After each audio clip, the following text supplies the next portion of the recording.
요한 1서 1장 1절에서 마지막 10절까지 말씀 한 절씩 교독하도록 하겠습니다.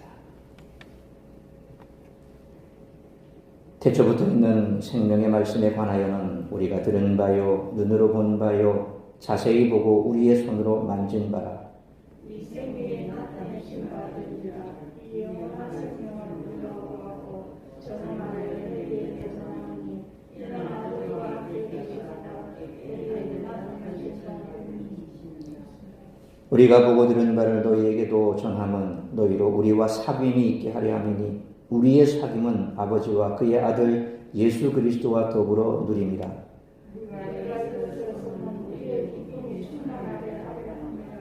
우리가 그에게서 듣고 너희에게 전하는 소식은 이것이니 곧 하나님은 빛이시라. 그에게는 어둠이 조금도 없으시다는 것이니라.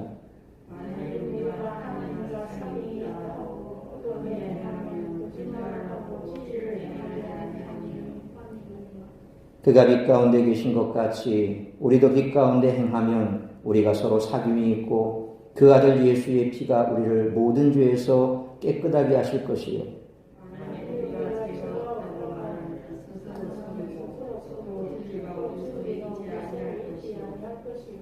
만일 우리가 우리 죄를 자백하면 그는 미쁘시고 이루사 우리 죄를 사하시며 우리를 모든 불의에서 깨끗하게 하실 것이요. 만일 우리가 범죄하지 아니하였다 하면 하나님을 거짓말하는 이로 만드는 것이니 또한 그의 말씀이 우리 속에 있지 아니하니라. 아멘. 기도하겠습니다. 살아계신 아버지 하나님, 은혜와 사랑을 감사합니다. 오늘도 하루 온종일 우리의 삶의 도전에서 땀 흘려 수고하다 정한 날 정한 시간 주님 앞에 나와 예배하게 하시니 감사합니다. 이 시간에도 말씀 향하여 달려나온 사랑하는 제 백성들 육체의 필요를 제하시고 강건함을 더하여 주옵시고 또한 하루 온종일 내 삶을 내 마음을 불편하게 하고 힘들게 하고 짓눌렀던 문제가 있다면 다 주님 앞에 내려놓기로 원합니다. 그저 말씀에 집중하게 하여 주옵시고 가정마다 다급한 소식 오가지 아니하도록 붙들어 주옵시며 이 시간에도 우리의 마음밭이 옥도가되어 말씀이 떨어질 때에 30배, 60배, 100배 열매 맺는 말씀 될 수 있도록 은혜 내려 주시옵소서. 이 모든 말씀 우리 주 예수 그리스도의 이름으로 기도하옵나이다. 아멘. 이제 오늘부터 요한 1, 2, 3서 요한 서신을 함께 살펴보겠습니다.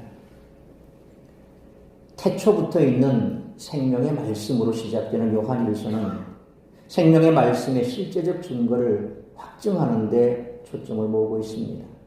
1절로 4절은 요한 1서 전체의 서론이고 5절부터는 하나님이 빛이라는 주제 아래 하나님과의 교제를 강조하면서 진정한 교제는 죄의 용서부터 시작됨을 설명하고 있습니다. 어떻게 생명의 말씀을 귀로 듣고 눈으로 보고 더 예민한 관찰력으로 자세히 보고 손으로 만질 수 있을까요? 요한은 우리가 영원한 생명을 선포하고 경험하기를 원합니다. 또 생명의 말씀을 통해 영생을 나누고 누리는 기쁨과 하나님 아버지와 예수 그리스도로 더불어 충만해지는 사귐의 교제를 갈망하고 있습니다.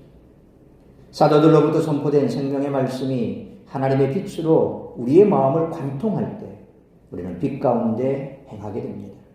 빛과 어둠이 함께할 수 없듯이 빛이신 하나님께서는 어둠이 전혀 없습니다. 요한은 하나님과 사귐이 있다면서 다시 말하면 예수를 믿는다고 하면서 자신의 삶에는 죄가 없다 말하는 혼탁한 어둠에 대해 지적하고 있습니다. 영생은 피상적 상상이 아닙니다. 자기의 죄에 대한 처절한 인식과 예수 그리스도의 구속의 은혜로 용서받는다는 분명한 믿음의 고백을 요청합니다. 하나님과의 진정한 교제는 예수 그리스도의 피로 모든 죄를 용서받았음을 전제로 하고 있습니다. 그래서 우리의 정결함은 외부의 특별한 지식이나 윤리적 주장에서 나오는 것이 아니라 우리 안에 있는 예수 그리스도의 피의 은총으로 이루어지는 줄 믿습니다. 죄에 대한 구속의 은혜는 우리 안에 있는 것이 아니라 우리 안에 살아계신 그리스도의 보혈의 은혜로만 가능한 줄 믿습니다. 죄의 용서는 십자가의 은혜를 경험하고 우리 안에 하나님의 빛과 생명으로 내재하는 그리스도의 이름으로 이루어집니다. 하나님과의 교제의 근간은 우리 안에 거하는 생명의 말씀입니다. 여기서 고백에 해당하는 헬라어 호몰로게오라고 하는 말은 우리가 함께 동일한 것을 말한다라는 의미임을 잊지 말아야 됩니다. 오늘 본문의 저자 요한 공동체가 죄를 서로 고백할 뿐만 아니라 십자가 보혈의 은혜 안에서 죄로부터 벗어나 의로움을 경험했을 때 예수 안에서 진정한 교제가 이루어지고 그 기쁨이 더욱 충만해졌음을 다시 한번 우리는 기억해야 할 것입니다. 우리가 잘 아는 신약 성경의 대부분은 바로 편지글입니다. 그래서 무슨 서라고 할 때는 편지란 뜻입니다. 그래서 신약 성경에 있어서 복음서를 제외하고 사도행전, 소위 역사서를 제외하고 그 이후에 대부분의 성경이 사도 바울의 편지글입니다.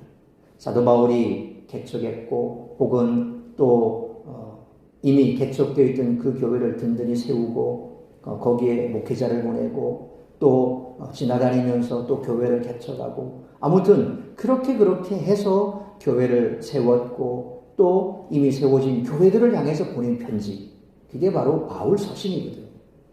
그래서 바울 서신들, 이런 편지글들의 대부분 이 첫 인사가 뭡니까? 문안 인사예요. 나 바울은 누구에게 문안한다, 안부한다, 삼위 하나님의 이름으로 문안하노라. 이런 문안으로 시작하는 것이 편지글의 전형적인 모습입니다. 그런데 사도 요한이 1세기 후반에 쓴 이 서신 요한 1서를 보면 문안이 없습니다. 요한은 무엇을 그렇게 급하게 전달하기 위해서 인사도 없이 이런 편지를 보냈을까요? 오늘 본문의 말씀을 통해서 우리들이 깨달아야 할 것은 첫째로 1절로 4절 말씀처럼 생명의 말씀 안에서 교제가 이루어져야 한다는 것입니다. 사도 요한은 복음을 다시 강조하고 있습니다. 우리가 잘 아는 요한복음 1장 1절에서는 태초에 말씀이 계시니라 라고 시작하는데 오늘 본문 1절에서는 태초에 있는 생명의 말씀이라고 시작하고 있습니다. 당시 초대교회는 영지주의라고 하는 이단이 침투해 성도들을 미혹하고 있었습니다. 영지주의는 예수님의 성육신과 신성을 부인합니다. 그래서 요한은 1절에서 생명의 말씀은 우리가 들은 바요, 눈으로 본 바요, 자세히 보고 손으로 만진 바라 그렇게 증언하고 있습니다. 그 생명의 말씀은 2절 말씀처럼 아버지와 함께 계셨던 영생이라는 진리가 선포되고 있습니다. 그 영원한 생명이 우리에게 친밀하게 나타나셨습니다. 요한복음 1장 1절에 태초에 말씀이 계시니라, 이 말씀이 하나님과 함께 계셨으니 이 말씀은 곧 하나님이시니라 라는 말씀처럼 말씀이신 예수님과 하나님의 선제성, 이미 영원 전부터 계셨던 그 선제성과 영원성, 친밀한 관계가 강조되고 있습니다. 오늘 본문 1절은 그 말씀이 경험되는 구체적 증거를 사도 요한은 제시하고 있습니다. 요한복음 1장 14절 말씀처럼 말씀이 육신이 되어 우리 가운데 거하는 공동체의 경험이 요한 1서에서는 실제적으로 감각적으로 표현되면서 친밀도를 강화하고 있다는 겁니다. 친밀한 관계는 예수님과 그분의 말씀을 생명이라고 하는 인격적 생동감으로 경험케 한다는 겁니다. 저자인 사도 요한의 공동체는 감각적 경험의 실제성을 보여주기 위해서 현재 완료형을 사용해 생명의 말씀을 아케코멘, 들었고, 그리고 생명의 주를 헤오라카멘, 보았음을 강조합니다. 그러니까 말씀이신 예수 그리스도께서 이 땅에 오셨고 그분은 인성과 신성을 가진 분이라는 그런 말이죠. 따라서 영지주의는 잘못된 내용을 가르치고 있다는 것입니다. 예수님께서 인성과 신성을 가지신 하나님이시다 부인하는 겁니다. 그런 건 없다. 그리고 너희가 말하는 그 구원에 이르는 길은 내가 가르쳐 줄 수 있는, 내가 얘기하는 그런 특별한 지식을 가져야, 지혜를 가져야 알 수 있다. 이렇게 가르치고 있거든요. 지혜가 있다고, 지식이 있다고 구원에 이릅니까? 영생에 이릅니까? 성경은 그렇게 말하지 않습니다. 영생은 어디에 있습니까? 예수 그리스도. 바로 복음에 있는 겁니다. 예수 그리스도, 우리에게 영생을 주시는 예수 우리는 우리가 눈으로 보았고 손으로 만진 바 되었고 우리가 그를 직접 이 땅 가운데서 목격한 실체라는 것입니다.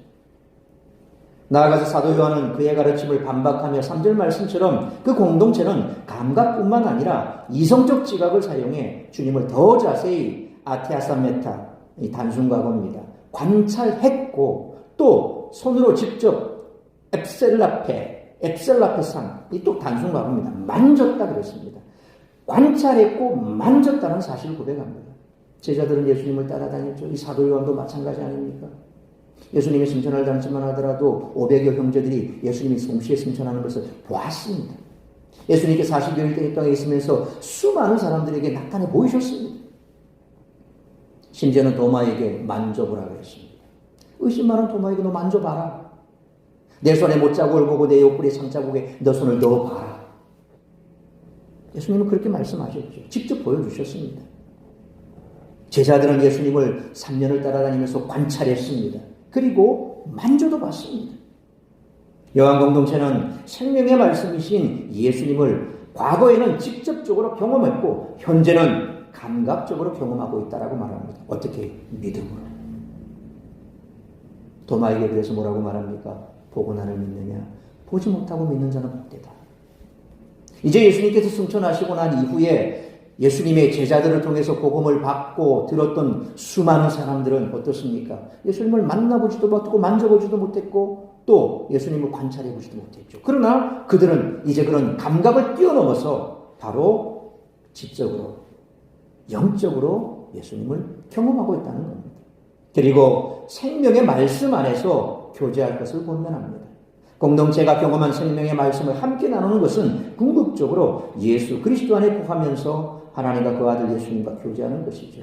그래서 우리가 예배하는 이유가 거기 있는 겁니다. 예배 때 우리는 영과 진리로 예배할지니라 말씀하지 않았습니까? 바로 성령 안에서 진리 되신 예수 그리스도. 예수 그리스도께서 우리와 함께 하신다는 믿음의 고백이 있는 그곳에 주님은 함께 계시는 겁니다. 우리는 주님을 모시고 지금 예배하는 겁니다. 주님이 이 자리에 함께 계시는 줄 믿습니다. 그러니까 바로 말씀 안에 거하시는 예수 그리스도, 말씀 안에서 우리는 그분을 만나고 있는 겁니다. 그래서 그 말씀 안에서 교제하는 겁니다. 먼저 교인과 교인 간의 교제, 말씀 안에서 교인과 교인 간의 교제가 있습니다. 여기서 교제 혹은 사귐이라고 하는 헬라어 코이노니아라고 하는 것은 바로 공통, 함께 나눔, 교제 혹은 또 가족 이런 의미를 가지고 있습니다.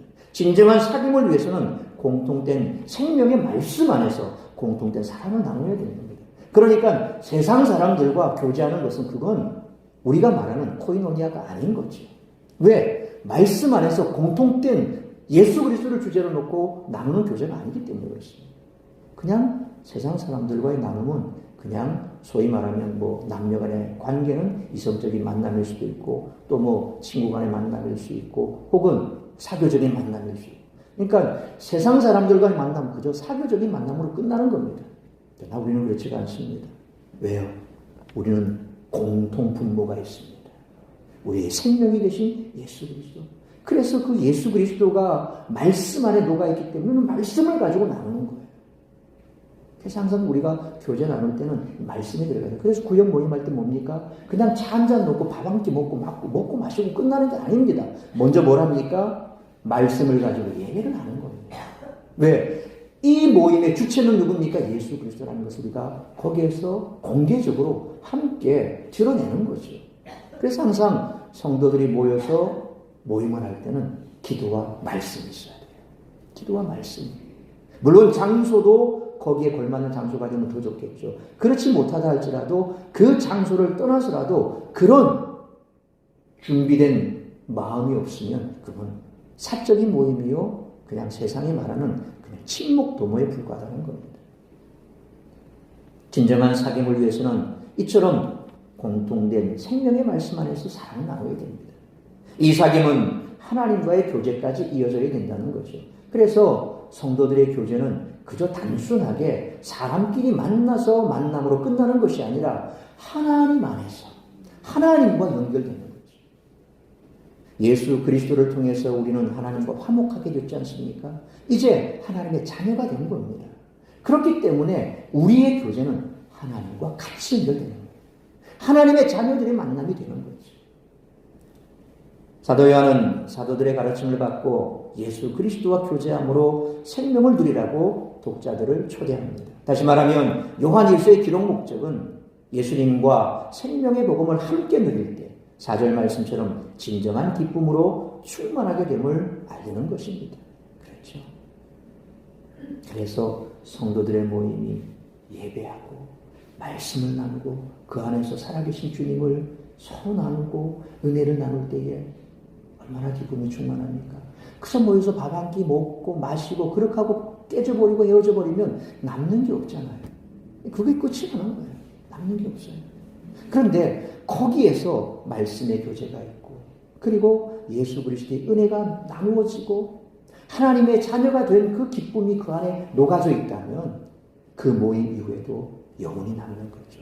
그런 구역 모임이 될 때 그 구역은 살아나게 되어 있습니다.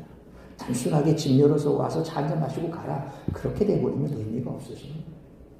거기는 생명이 없습니다. 왜? 생명은 누구로부터 시작됩니까? 하나님이요. 또 그 생명 우리에게 주신 예수 그리스도. 그래서 하나님과 예수 그리스도가 빠져버린 모임은 아무런 의미가 없어지는 거예요. 그러므로 성령님의 도우심으로 하나님과의 사귐이 가능하고 교회의 사귐은 생명의 말씀 안에서 이룰 때 충만한 기쁨이 있으므로 교회 안에서의 교제가 상호 이익을 도모하기 위한 사교 모임이 되지 않도록 항상 말씀과 예수 그리스도 안에서 충만한 기쁨을 누리는 교제가 되시기를 축원합니다. 두 번째로 5절로 7절 말씀처럼 빛 가운데서 하나님과 성도 간의 교제가 있어야 한다는 것입니다. 사도 요한은 5절 말씀처럼 하나님은 빛이시다라고 선언합니다. 하나님은 빛이시고 빛 가운데 계십니다. 여기에서 빛은 물리적 광채를 뜻하지 않고 하나님에 관한 근본적 속성이요 본질을 나타낸다는 겁니다. 하나님은 빛이시기에 하나님의 자녀인 성도는 빛 가운데 행하며 살아갑니다. 우리는 하나님의 빛 가운데 행할 수 있고 서로 교제를 나눌 수 있습니다. 5절 하반절에 어둠이 조금도 없다. 우크에스텐 우데미아라고 할 때 여기에 부정이 두 개 들어가 있습니다. 우크라고 하는 말은 not, no 이란 뜻이거든요. 거기에 또 우데미아, 이것도 no란 뜻이거든요. not, 아니란 뜻이거든요. 그러니까 이 부정이 두 번이나 들어간 아주 강한 이중 부정으로 되어 있고 하나님의 본질에는 어두운 부분이 전혀 없다는 것을 강조하고 있는 겁니다. 이 개념은 요한일서에서 어둠으로 대변되는 죄의 속성과 빛으로 대변되는 하나님의 생명 간에 타협할 수 없는 경계를 말합니다. 어둠 속에 바늘만한 조그만 빛이라도 들어가면 그 빛은 금방 드러나게 되어 있습니다. 우리가 세상 속에 들어가면 그런 존재가 되어야 되죠. 여러분들이 왔을 때 예수쟁이 왔네 라고 말하면 여러분 박수 치면서 기뻐해야 됩니다. 때로 그 사람들은 그거를 아주 비꼬아서 하는 말이거든요. 그것도 예수쟁이 왔네 그러면 뭐 좀 그냥 옳은 말 하고 그냥 뭐 하면 그럼 그건 안 돼 하고 이러니까 막 비꼬아서 하는 말이거든요. 그런데 그게 얼마나 기쁜 말인지 모릅니다. 왜 어둠 가운데 지금 내가 빛이 들어가고 있거든요. 그러니까 그런 말을 듣는 것을 대단히 기뻐해야 됩니다. 감사해야 됩니다. 그렇게 희미하게 이것은 어둠도 아닌 것이 빛도 아닌 것이 그렇게 되면 시멀건이가 들어가면 그건 아무런 의미가 없는 겁니다. 뭐 누가 그러더라고요. 점쟁이 집에 갔는데 여기 예수쟁이 있다 빨리 나가라 그러더래요. 얼마나 감사할 일입니까? 그 빛이 들어갔다는 얘기예요 지금. 그러니까 어둠의 영이 그걸 느낀다는 겁니다. 근데 권사님이 들어갔는데 왜 왔어? 라고 물어버리면 이거는 꽝이 되는 거죠. 참 안타까운 현실 아닙니까? 여러분이 뭐 좀 모르는 사람이 그렇게 많다는데 하나님을 어떻게 가고 점쟁이를 찾는지. 우리는 빛입니다. 빛은 어둠 속에 들어가면 금방 드러나게 되어 있는 겁니다. 결코 하나님의 생명과 어둠은 존속할 수가 없습니다. 6절에 하나님과 사귐이 있다고 어둠에 행하면 거짓말하고 진리를 행하지 않는다라는 내용은 역으로 예수의 피로 모든 죄가 정결해진 자는 지속적으로 빛 가운데 행하게 된다라는 그런 뜻입니다. 빛에 사는 자들은 의를 따르는 자들이고 어둠 속에 사는 자들은 죄를 따르는 자들이죠. 의를 따르는 자들인 성도는 빛이신 하나님과 사귐을 가진다는 겁니다. 하나님은 창조의 첫째 날에 뭘 만드셨습니까? 빛을 만드셨습니다. 빛이신 하나님이 가장 먼저 빛을 만드셨습니다. 하나님의 존재가 이 땅 가운데 선포되는 거거든요. 죄악에 물든 인간은 하나님이 바라시는 그 빛을 다시 받아야 됩니다. 7절 말씀처럼 예수 그리스도의 빛은 우리를 모든 죄에서 깨끗하게 하십니다. 이것은 어둠의 모든 죄가 예수의 피로 정결해졌음을 강조하는 말씀입니다. 그리고 예수의 피는 육체로 입은 예수님의 십자가 죽음과 그분이 흘리신 피의 온전한 능력을 강조합니다. 빛으로 재창조의 역사가 일어납니다. 성도는 깨끗함을 받은 자입니다. 이제 성도는 하나님과 빛 가운데 사귐이 있습니다. 또한 성도 간에 서로 사귐이 이제 가능해집니다. 이전까지만 해도 세상 사람 냄새나는 그런 모임이 바로 빛 가운데 거하는 성도들이 모이게 되면 거기에는 정말 하나님의 은혜가 넘쳐나고 어둠이 물러납니다. 그런데 사람끼리 모여있으면 거기 사람 냄새나는 거예요. 은혜가 안 된다는 거죠. 그래서 우리 구역 모임이나 모임이 있을 때에 그 모임이 정말 하나님의 은혜가 나오는 자리인지 아니면 사람끼리 모여서 침묵동하고 간 자리인지 그건 끝나고 나면 내 마음에 뭐가 남아있는가 그걸 보면 됩니다. 그래서 우리가 이제 하나님 안에서 성도 간의 아름다운 교제가 가능한 것은 우리 빛 가운데 있기 때문에 그렇습니다. 그러므로 의를 따르는 자들인 성도는 어둠의 모든 죄가 예수의 피로 정결해졌기에 하나님과 빛 가운데 사귐이 있고 성도 간에 서로 사귐이 가능해졌으므로 항상 빛 가운데서 하나님과 성도 간의 아름다운 교제를 나누며 살아가는 우리 모두가 되시기를 축원합니다. 세 번째로 8절로 10절 말씀처럼 사죄의 은총과 말씀 안에서 하나님과 참된 사귐이 있어야 된다는 것입니다. 6절로 10절까지 매절마다 나타나는 조건절은 과거나 현재 가정법으로 표현되고 있습니다. 8절에 보니까 애안, 만일이라고 조건절은 6절, 7절 내용을 8절이 구체화하고 있습니다. 당시 영주주의자들은 예수의 피는 죄로부터 우리를 정결케 할 수 없으므로 그 피는 우리와 어떤 상관관계도 없다. 그렇게 주장했습니다. 이러한 자들에게 요한은 8절 말씀처럼 만일 우리가 죄가 없다 말하면 스스로 속이고 또 진리가 우리 속에 있지 아니할 것이요 라고 선언했습니다. 예수 그리스도의 피로 말미암아 정결해진 사람 안에는 진리가 거함으로 그 사람은 죄로부터 자유로워진다는 것입니다. 그러나 완전히 그가 죄가 없다는 말은 아니지요. 그런 의미에서 구원파가 잘못됐다는 겁니다. 구원파가 말하는 것처럼 그들이 이제 구원받았기에 그 죄와 전혀 상관이 없어진다. 아니죠. 왜 죄와 상관 없어집니까? 항상 우리는 죄에 가까운 자들 아닙니까? 그래서 우리가 말씀 안에 기도 안에 깨어 있어야 될 것이요. 늘 두렵고 떨림으로 우리의 본을 이루어가야 할 그런 사명이 있는 사람들입니다. 가만 냅둬 보십시오. 아름다운 정원도 한 달, 두 달 방치해 보십시오. 거기 뭐가 자랍니까? 잡초가 막 자랍니다. 네. 그래서 부잣집들은 정원을 아름답게 가꾸기 위해서 누굴 둡니까? 돈 주고 정원사들을 두지 않습니까? 그 정원사들 하는 게 뭡니까? 돌아다니면서 잡초 뽑는 겁니다. 제가 방위받을 때 제 주특기가 아무것도 없습니다. 일방방 아무것도 없는데 제 주특기는 뭐냐면 이 봄, 가을철에 제가 썼던 게 탄약 창고거든요. 거기 안에 보면 소총탄부터 뭐 기관총, 뭐 포탄까지 다양하게 되어 있습니다. 그런 탄약 창고 주변에 제초 작업, 낫들고 제초 작업, 그리고 차들이 잘 다닐 수 있도록 도로를 잘 정비하는 도로 작업, 삽 들고 낫들고 다니면서 1년 6개월 동안 제가 거기를 다녔거든요. 그러니까 처음에 해운대 그 탄약창에 들어가서 뭐 제가 낫을 들어봤습니까? 신병 들여와봐라. 근데 고3들이 놀린다고 낫도 안 드는 거, 소위 말하면 이빨이 다 무뎌진 거, 그런 걸 갖다 던져줘요. 자기네들은 싸제나 그냥 날이 번뜩번뜩 세워지는데 이거 낫 깔고 고참한 자사님은 낫만 갈고 있거든요. 그런 낫을 들고 풀베는데 우리는 군용낫, 그야말로 시골에서는 무쇠낫 같은 거 있거든. 그건 진짜 그건 갈아도 잘 안 갈리는 낫이에요. 그런 걸 던져줘요. 자, 풀베봐. 잘 베어집니까? 뭐 갈 때 꺾어도 이게 안 꺾어져요. 그러니까 뭐 쉽게 그것도 못하나 그러고 똥구멍 몇 대씩 맞고 막 그러고 막 시작을 했는데 너무 잘 되는 낫을 좀 어떻게 됩니까? 손 다 날라가요. 야단이에요. 네. 풀은 금방 자랍니다. 봄, 가을에 2번씩이나 그렇게 수많은 단약고에 다 변하는데 시간 지나면 깔끔해도 시간 지나면 또 올라와요. 우리 동기 하나가 제대하고 나서 학교에 복학을 했는데 어느 날 가만히 앉아서 자기도 모르게 가만히 앉아서 잡초를 뽑고 있더래요. 깜짝 놀랐대. 1년 6개월 동안 몸에 매인 게 앉아있으면 풀 뽑는 거. 그래서 얼굴이 그리고 놀랬다고 우스갯소리를 하더라고요. 풀은 그렇습니다. 금방 자랍니다. 우리는 그런 존재죠. 가만히 냅두면 우리는 죄에 더 빨리 달려가는 그런 자들입니다. 그러니 나 이제 죄하고 상관없어 라고 말할 수 있는 사람이 누가 있습니까? 구원받아 말하는 좀 구원받았으니까 죄가 상관없습니까? 아니죠. 구원받은 이후의 삶이 더 우리는 힘겨운 삶입니다. 영적 전쟁입니다. 그래서 전쟁이란 말까지 표현하지 않습니까? 늘 우리 속에는 내 속에 생명의 성령의 법과 죄와 사망의 법이 계속 싸웁니다. 그래서 사도 바울도 오라 누가 이 사망의 몸에서 나를 건져낼까? 그렇게 고백하지 않습니까?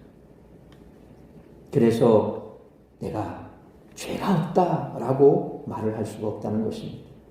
그래서 하나님과 사귐이 있는 그런 성도 간의 사귐이 있는 자에게는 나에게는 죄가 없다 그렇게 말하지 않습니다. 나는 죄를 범했다. 그래서 우리는 주님 앞에 설 때마다 나는 죄인입니다. 나는 죄인입니다.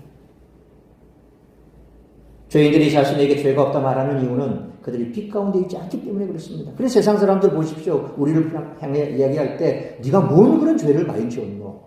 그럼 맨날 예수 믿는 사람 보니까 나는 죄인입니다 하고 울대. 그래 울 일이 많노? 예, 은혜를 몰라서 그런 거예요. 어둠에 있으면 자신의 실체를 알 수 없습니다. 빛 가운데 살면 자신이 죄인이고 죄를 범한 자라는 사실을 적나라하게 알게 됐죠. 여러분 낮에 햇빛이 쫙 들어올 때 보십시오. 조금만 입을 털어보면 야 이렇게 먼지가 많냐? 금방 알 수 있죠. 어두컴컴하면 모릅니다. 낮에 햇빛이 들어올 때는 그냥 떠다니는 먼지까지 다 보이잖아요. 우리 속에 생명의 빛이 들어왔기 때문에 하나님의 빛이 있기 때문에 우리가 그 빛 가운데 있으니 낱낱이 다 보이는 겁니다. 항상 우리가 죄 가운데 있다라는 사실을 고백하지 않을 수가 없다는 거죠. 9절은 죄를 고백할 것을 강조합니다. 그래서 만일 우리가 우리 죄를 자백하면 현재 가정법 능동태로 계속적 죄의 고백을 강조합니다. 그래서 바로 이 구원파가 잘못됐다는 게 바로 그런 거죠. 우리는 끊임없이 우리의 죄성을 고백할 수밖에 없다는 겁니다. 구원받았으나 우리는 여전히 죄인입니다. 그래서 우리는 의인된 죄인이라는 거죠. 하나님께서 우리를 의롭다 말씀하셨지만 그럼에도 불구하고 우리는 죄인이라는 것입니다. 그래서 우리가 항상 죄를 고백해야 되는 거죠. 여기서 고백하다라고 번역된 호몰로게오라고 하는 이 말의 문자적인 의미는 동일한 것을 말한다, 함께 말한다 그런 뜻입니다. 그러니까 여기서 고백은 하나님과 죄인이 한 가지 동일한 것에 대해 함께 대화하는 것을 말합니다. 죄인은 자신의 죄를 하나님과 공유하며 털어놓습니다. 이는 하나님과 인격적 관계를 맺고 있음을 강조하는 거죠. 누가 그 죄를 용서하십니까? 하나님이십니다. 하나님은 자기 아들의 피를 뿌려 인간들의 죄를 대속하셨기에 미쁘시고 의로운 분이십니다. 예수 그리스도를 통해 죄를 용서받고 불의에서 깨끗하게 되는 것은 하나님의 사랑과 은혜로 말미암은 것입니다. 이처럼 하나님께 죄를 자백하면 미쁘시고 의로우신 하나님은 우리의 죄를 사해 주십니다. 죄의 사함으로 인해 하나님과 사귐이 가능해지고 성도 간의 기쁨이 충만한 사귐이 이루어집니다. 이런 경우 사귐의 반대말은 단절이 아니라 죄악입니다. 죄악을 사함받을 때 참된 사귐이 일어난다는 것입니다. 그래서 성도 간의 교제가 아름답게 이루어지는 것은 나도 하나님 앞에 주인입니다 라고 하는 그 마음이 내 마음속에 깔려있지 않으면 그 모임 속에는 항상 문제가 생기게 되어 있습니다. 누구누구 도마 열어놓고 난도질하죠. 뭐 이번 주 보니까 이렇고 저번 주 보니까 저렇고 이렇고 저렇고 이번 주 그냥 도마 열고 난도질합니다. 그 나는 의롭다는 말이거든요. 그 사람은 죄인이라는 얘기고. 우리가 누구를 난도질하는 만큼 의롭습니까? 아니지 않습니까? 하나님의 빛 앞에 섰을 때 내가 어떻게 하나님 앞에 의롭다 말할 수 있습니까? 욥기를 보십시오. 그렇게 세상 사람들에게 칭찬을 받는 욥도 결국 하나님 앞에 책망 아니 책망을 받잖아요. 의를 자랑할 사람은 아무도 없습니다. 하나님 앞에 의롭다 말할 수 있는 사람은 아무도 없습니다. 하나님과 죄 가운데, 하나님과의 죄 가운데 해결받은 사람이 진정으로 화평을 이루는 자입니다. 내가 죄인인 줄 아는 그런 자가 진정한 사귐을 사귈 수 있는 자라는 거죠. 죄 용서는 당시 영주주의자들의 주장처럼 어떤 정신적 탁월함이나 영적 지식으로 이루어지지 않는다는 겁니다. 자신이 약속한 내용을 전혀 변개하지 않으시는 하나님의 신실함의 은총 아래 예수 그리스도의 십자가 보혈로 죄 사함이 이루어지는 겁니다. 10절 말씀처럼 저자 사도 요한의 공동체가 지각적으로 경험한 하나님의 신실한 생명의 말씀이 그 안에 거하고 하나님의 비단에서 하나님과 교제하며 진리 안에서 행하시는 자 예수 그리스도의 보혈의 은혜를 경험한 자는 곧 생명의 말씀에 거하는 사람입니다. 그러므로 빛이신 하나님과 사귀기 위해서는 자기 힘으로 하나님 앞에 설 수 없는 죄인임을 인정하고 당신과 사귀는 자리에 초청하기 위해 독생자 예수 그리스도를 보내주신 것에 감사하며 사죄의 은총과 말씀 안에서 거룩한 삶을 통해 하나님과 더 깊이 사귀는 은혜를 맛보며 살아가는 우리 모두가 되시기를 축원합니다. 사랑하는 성도 여러분, 저 강원도에 가보면 예수원이라는 곳에 있습니다. 그 예수원을 섬겼던 우리 대천덕 신부님은 성경의 교회를 제대로 이해한다면 가르칠 교자를 쓰는 교회가 아니라 사귈 교자를 쓰는 교회가 되어야 한다. 그런 말을 했습니다. 교회는 단순하게 지식을 가르쳐주는 곳이 아닙니다. 사도요한이 얘기한 것처럼 우리는 사귀는 곳입니다. 하나님과 우리의 사귐이 있고 하나님 예수님과 우리의 사귐이 있고 또 그 은혜 가운데 성도 간의 사귐이 있는 곳입니다. 교회는 하나님의 말씀을 가르치는 곳이 맞습니다. 그런데 사귐이 없으면 그건 교회가 아닙니다. 그러므로 교회는 빛 대신 하나님과의 사귐이 있고 빛 가운데 살아가는 성도들의 사귐이 있는 곳이고 죄사함 받은 성도들의 사귐이 교회 안에 넘쳐나는 우리 사랑샘 교회와 성도님들 되시기를 주님의 이름으로 축원합니다. 기도하겠습니다. 들어가신 아버지 하나님 은혜와 사랑을 감사합니다. 오늘 사도 요한의 말씀처럼 우리가 하나님 안에 있고 빛 안에 있다면 우리는 하나님과의 사귐이 있고 또한 하나님과의 사귐이 있는 자는 늘 우리 자신을 돌아보아 죄인임을 고백할 수밖에 없습니다. 우리의 죄는 빛 가운데서 빛 대신 예수 그리스도 안에서 그분의 십자가 보혈 안에서 사함을 받았기에 우리가 하나님 앞에 나타낼 것도 우리가 자랑할 것도 아무것도 없는 우리 모두는 죄인들입니다. 우리가 죄인임을 알고 하나님께서 우리 안에 말씀 안에 역사하신 줄 안다면 교회는 아름다운 사귐이 가득한 곳이 될 것입니다. 우리가 그런 중심에 설 수 있게 하여 주옵소서. 아름다운 하나님과의 사귐과 교제가 있고 또 예수 그리스도와의 사귐이 있고 말씀 안에서 우리 성도 간의 아름다운 교제와 사귐이 있는 그런 교회, 그런 성도들이 될 수 있도록 은혜 베풀어 주옵소서. 이 모든 말씀 우리 주 예수 그리스도의 이름으로 기도하옵나이다.